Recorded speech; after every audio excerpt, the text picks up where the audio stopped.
High, আমি Olivia. আমার আরও একটি নতুন ব্লগে আপনাদের সকলকে ওয়েলকাম। আজকে হচ্ছে সরস্বতী পুজো, তাই আমরা যাচ্ছি। আর ঠিক এক সপ্তাহ আগে আমাদের দেশে সরস্বতী পুজো হয়ে গেছে। আর এ দেশেও যেখানে নিয়ম মেনে রীতি মেনে পুজো হয়, সেখানেও এক সপ্তাহ আগে দিনের দিনে পুজো হয়ে গিয়েছে। আজকে আমরা যাচ্ছি একটা বাঙালি অ্যাসোসিয়েশনের পুজোতে। অনেকজন বাঙালি পরিবার মিলে এই পুজোগুলো করে থাকেন। আর এনারা দুর্গাপুজোও করেন। যত বছর এই প্রবাসে দুর্গাপুজো কাটিয়েছি, প্রত্যেক বছরই ওনাদের পুজোতে আমরা যাই। বেশ ভালো লাগে, অনেক বাঙালি পরিবারের সাথে দেখা হয়, গল্প হয়। আর এবছর ভাবলাম তাহলে সরস্বতী পুজোটাও কেন বাদ যায়, যখন এক সপ্তাহ পরেই হচ্ছে। তাই আজকে স্থির করলাম যে আজকে সরস্বতী পুজোতে যাব। তবে প্ল্যানটা একটু দেরি করে করাতে অঞ্জলিটা দিতে পারলাম না। যাকে ঠাকুরটা দর্শন হবে এটাই যা। এই যে কথা বলতে বলতে আমরা কাছাকাছি চলেও এসেছি। এই ক্রসিংটা ক্রস করলেই আমরা জায়গাটায় পৌঁছে যাব। প্রত্যেক বছর এক একটা জায়গা ভাড়া নিয়ে এনারা পুজো করেন। কখনো কখনো এক একটি জায়গায় হয় দুর্গা পুজো, যেমন এটি একটি স্কুল, আর এই স্কুলটা ভাড়া নিয়ে হচ্ছে সরস্বতী পুজো। চলুন তাহলে দেখা যাক এখানে সরস্বতী পুজো কীরকম হয়।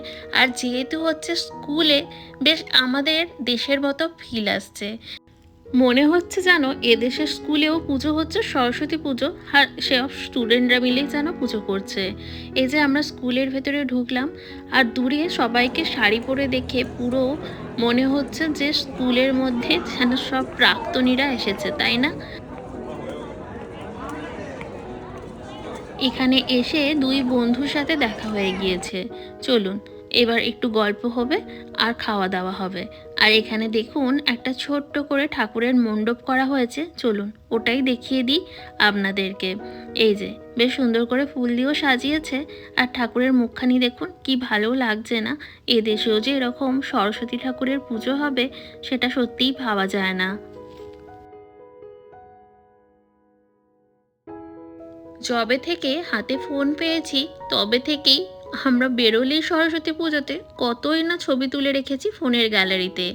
আর আজকেও বা সেটা কেন বাদ যায়, তাই অনেক কটা ছবি তুলে নিলাম। এবার চলুন ওই দিকটা যাই। এখন পেটে কিচ্ছু পড়েনি, সকালে সেই ব্রেকফাস্ট করে এসেছি।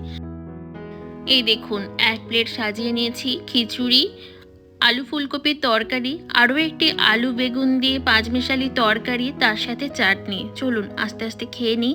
এরপর আছে আবার এদের একটা ফাংশনাল প্রোগ্রাম, সেটাও দেখব। কি আর করবো এত তাড়াতাড়ি বাড়ি গিয়ে, যখন এখানে এসেই পড়েছি তখন আমরা প্রোগ্রামটা দেখেই বাড়ি যাব। চলুন এবার যাওয়া যাক। একটা অডিটোরিয়ামে প্রোগ্রামটা হচ্ছে, সেই অডিটোরিয়ামের দিকেই আমরা যাচ্ছি। অডিটোরিয়ামের এই দরজাটার দিকে এসে দেখলাম যে দরজাটা লক করা আছে। তাই এবার যাচ্ছি ভেতরের দিকে একটি দরজার দিকে। এই দরজাটা দেখলাম খোলা আছে। চলুন, প্রোগ্রাম শুরু হয়ে গেছে। এবার একটা জায়গা দেখে বসে প্রোগ্রামটা দেখি।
Dodi Korma waiting for you outside. Thank you so much for encouraging our ছোট বড় সবার প্রোগ্রামগুলো দেখে কিন্তু বেশ ভালো লাগলো। আর সব কি সুন্দর নাচলো, গাইলো, আবৃত্তি করলো দেখলেন? আপনাদের কীরকম লাগলো কিন্তু অবশ্যই কমেন্ট করে জানাবেন। আর চলুন এবার একটু দধি কর্মা খেয়ে নিই, তারপর আবার বাড়ির দিকে রওনা দিতে হবে। এখন ঘড়িতে সন্ধে 6টা। চলুন এবার বাড়ি যাই। আর ব্লগটাও আজকের মতো এখানেই শেষ করছি। আরও একটি নতুন ব্লগে আপনাদের সাথে দেখা হবে খুব তাড়াতাড়ি। আমার ব্লগ আপনাদের কীরকম লাগলো অবশ্যই কিন্তু কমেন্ট করে জানাবেন। আর ভালো লাগলে অবশ্যই আমার এই বং ইন ক্যালিফোর্নিয়া চ্যানেলটি সাবস্ক্রাইব করে দিয়ে পাশে থাকার অনুরোধ রইল। তাহলে চলুন টাটা।